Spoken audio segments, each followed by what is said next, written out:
서유기의 주인공은 현장법사가 될 수도 있고, 그리고 손오공이 될 수도 있습니다. 그런데 그러면은 이러한 현장법사와 그리고 밑의 제자들, 용마까지 이러한 존재들이 과연 무엇을 의미하느냐, 한번 그것을 살펴보겠습니다. 현장법사는 역사 속의 현장법사는 부처님의 진리, 그 가운데서도 유식, 우리의 마음의 구조, 이것을 확실하게 알고 싶어서 인도를 가야 되겠다.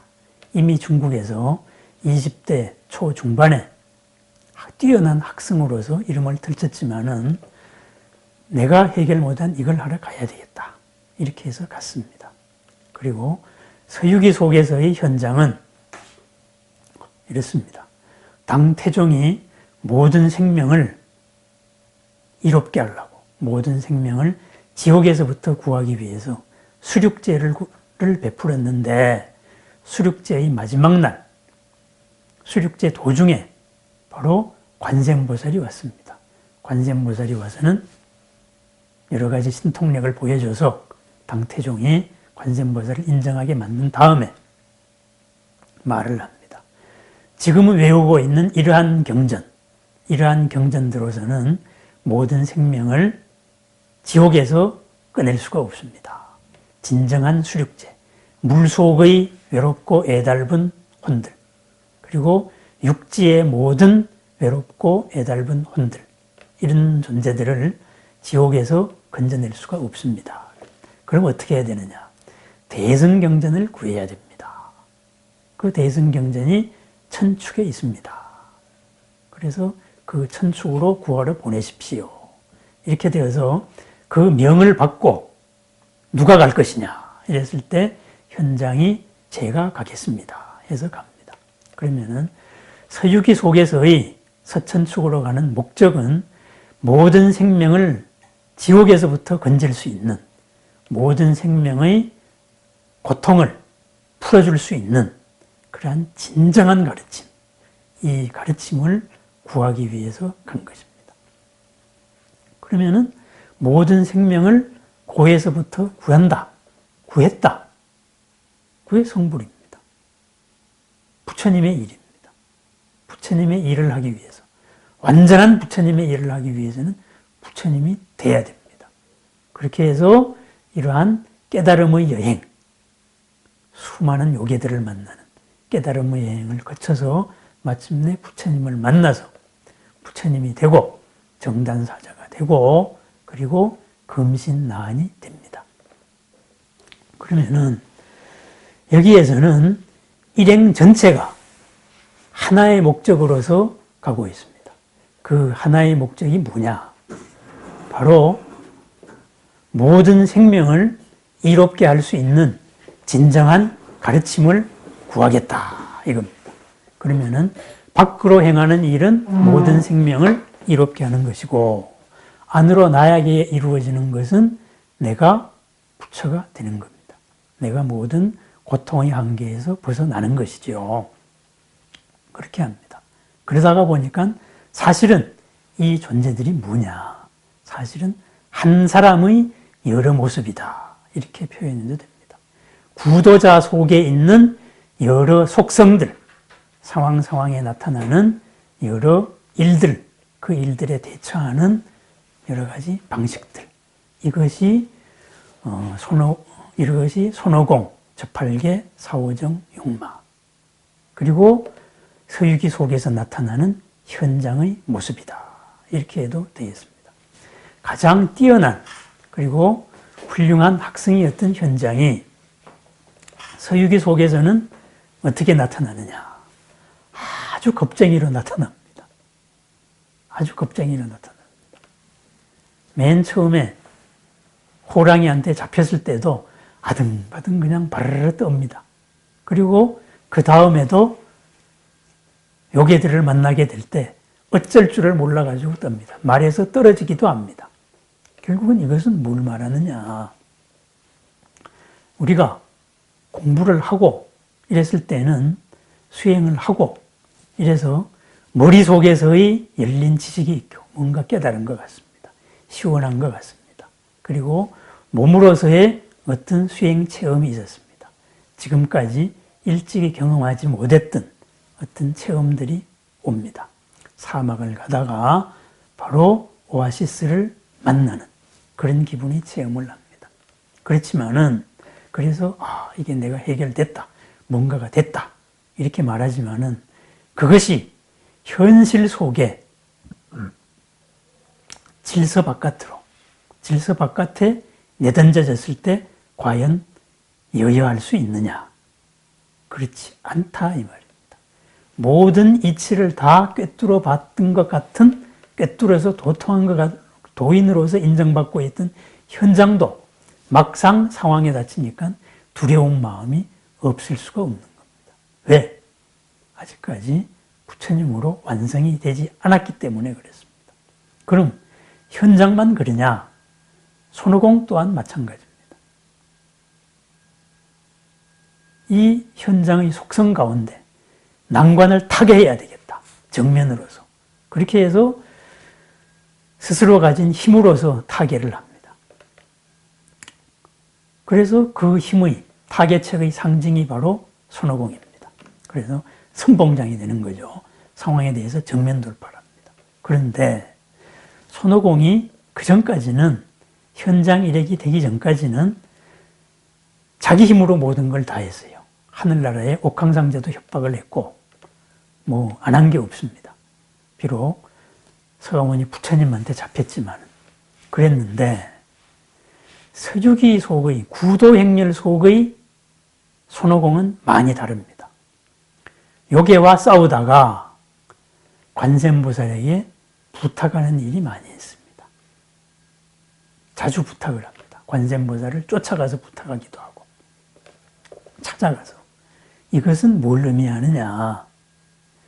스스로의 능력 밖에도 그리고 바로 기도하는 마음입니다. 내가 가진 이것 외에도 더 큰 게 있다. 바로 깨달음을 향한 마음입니다. 그러한 속성입니다. 그리고 또 저팔계같이 본능의 유혹도 있습니다. 사오정같이 이거 마음만을 닦아야 돼. 이런 흔들리지 말아야지. 이런 것도 있습니다. 용마와 같이 아니야, 부준해야 돼. 뭐든지 다 해야 돼. 하찮은 일도 해야 돼. 힘든 일도 해야 돼. 이런 것도 있습니다. 이러한 모든 구도자의 모습, 바로 천축으로 향하는 구도자의 모습, 성불로 향하는 구도자의 모습, 그 속에 있는 수많은 속성들, 이 속성들을 인물로서 만든 것이 서유기의 제자들이다. 이렇게 볼 수도 있습니다. 우리가 기도를 시작하기 전에 부처님께 불공을 올리거나 관세음께 관음청을 올릴 때 맨 먼저 하는 진언으로서 보례진언이라는 이 진언을 외웁니다. 그것은 뭐냐? 수리수리 마수리 전에 하는 겁니다. 보례진언. 널리 예배를 드린다. 이겁니다. 그 보례진언의 내용이 이렇습니다. 아금일신중 즉현무진신 편제삼보전 일일무술에 부처님 앞에 서서 내 한 몸을 가만히 살펴봅니다. 아금일신중 내 한 몸을 싹 일체의 생각을 비우고 부처님 앞에서 겸손하게 내 생각을 낮추어서 내 한 몸을 돌이켜봤습니다. 그랬더니만은 아금일신중 나의 지금 내 한 몸 속에서 즉현무진신 다함 없는 몸들이 나타났습니다. 그랬습니다. 부처님 앞에서 내가 겸손하게 스스로를 비워놓고 보니까 정말로 누구를 잡아 죽이려고 했던 야차 같은 그런 나도 있었습니다. 누구한테는 내가 천사일 수도 있었습니다. 누구한테는 아주 악랄한 지옥 중생 같은 노릇도 했습니다. 그러한 모든 나의 업들, 모든 순간에 나의 몸들이 다 나타났습니다. 내가 모질게 대했던 사람들, 그 사람들의 마지막 기억은 내가 모진 사람일 겁니다.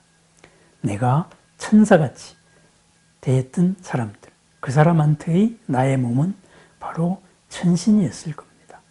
바로 그런 겁니다. 우리가 수십 년 만에 어떤 사람을 만납니다. 그러면은 수십 년 전의 기억으로 그 사람을 대하는 것과 똑같습니다. 결국은 내 한 몸 속에서 스스로를 반성해 보니까 지옥 중생에서부터 하늘나라의 천신들까지 수많은 나의 모습이 다 나타났습니다. 그게 남이 아니었습니다. 납니다. 내가 했던 거 맞습니다.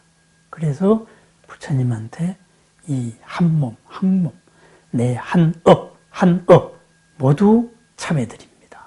그래서 편재 삼보전, 시방세계 언제나 어디서나 두루두루 있는 삼보님 전께 일일 무술에 그 하나하나의 나의 몸이 무술에 다함 없는 예배를 드립니다.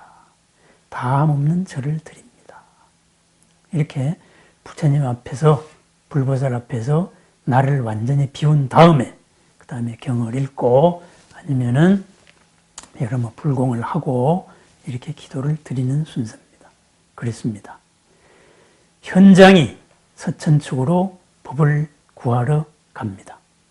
현장이 사막은 혼자서 건넜습니다. 역사적인 현장은 그러한 현장의 마음 속에 그만둘까 물러가고 나쁜 마음도 있었고 아니야 눈앞에 나타나는 이 여러 가지 귀신 소리 같은 거 정면 돌파해야 돼 손오공 같은 모습도 있었고 아니야 하면서 무서움에 떨면서 반야심경을 외워서 마음을 가라앉혔던 그래서 선정수행을 찾았던 사오정 같은 모습도 있었고 아 진짜 죽겠다 때려치울까 하는 저팔계 같은 모습도 있었습니다. 아니야 그래도 가야 돼 이런 용마 같은 모습도 있었습니다. 한 사람 속에 있는 수많은 모습들 바로 현장법사의 일행에 담긴 상징이 되겠습니다. 역사적인 현장은 분명히 사막을 혼자 건넜습니다. 그것을 가지고 현장에 대한 여러 가지 시화들이 당나라 때 만들어졌습니다.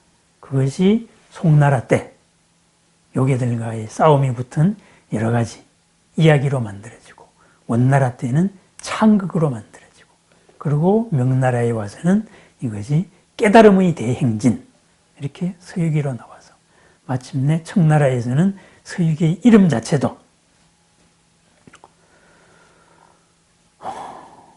서유서객로, 서유서객전 정토로 나아가면서 모든 액을 풀어서 도를 완성한 이야기 이렇게 되고 서유증도서 정토로 나아가면서 도를 얻은 기록들 도를 얻어나가는 기록들 이렇게 바뀌는 겁니다. 우리 속에 손오공이 있고 저팔계가 있고 그리고 사오정이 있고 현장이 있고 용마가 있습니다. 그 모두가 하나일 수 있는 것은 깨달음, 서천으로 가는 하나의 목적입니다. 우리의 삶 마찬가지입니다. 현실의 유혹에 매몰되어 살 수도 있습니다. 용마의 삶입니다. 그러면 안 돼! 이러면서 어느 날 아침에는 다 고요히 앉아가지고 명상에 잠길 수도 있습니다. 사오정의 모습입니다. 안 되지. 넘어갈까? 아니야. 그거는 옳은 게 아니야. 유혹의 직전에서, 유혹에 넘어가기 직전에서 마음을 다시 다잡을 수도 있습니다. 바로 저팔계, 저오능의 모습입니다. 아니야 하면서 정면 돌파하다가도 한계에 부닥쳐서 내 생각을 돌이켜가지고 이 방식 말고 다른 방식은 뭐가 있을까? 지금 막혔으니까 이 막힌 것은 절대적인 벽일까? 아니야. 이것도 인연의 조합이야. 이 고리는 지금과 다른 방식으로 풀 수 있다. 그래서 공입니다. 이 공을 깨달아서 다시 풀어나가는 손오공의 모습도 있습니다. 그러면서 언제나 어디서나 흔들리지 않는 방향의식, 서천축으로 가야 돼. 내가 사는 목적은, 나의 존재 가치는 그러한 훌륭한 삶이야. 이것을 잊어먹지 않고 있는 현장, 지휘자, 지도자, 현장의 모습일 수도 있습니다. 이런 서유기에 담긴 여러 인물들, 이 인물 속에서 우리 생활 순간순간에 스스로의 모습들을 확인해 나가고, 하지만은 이 모습들 속에서 전체의 방향의식을 잃지 않는 뚜벅뚜벅, 때로는 빠르게, 때로는 느리게, 가끔 가다간 쉬면서라도 걸어나갈 수 있는 하루하루가 나아지는 일신, 우일신의 하루가 되기를 축원드립니다.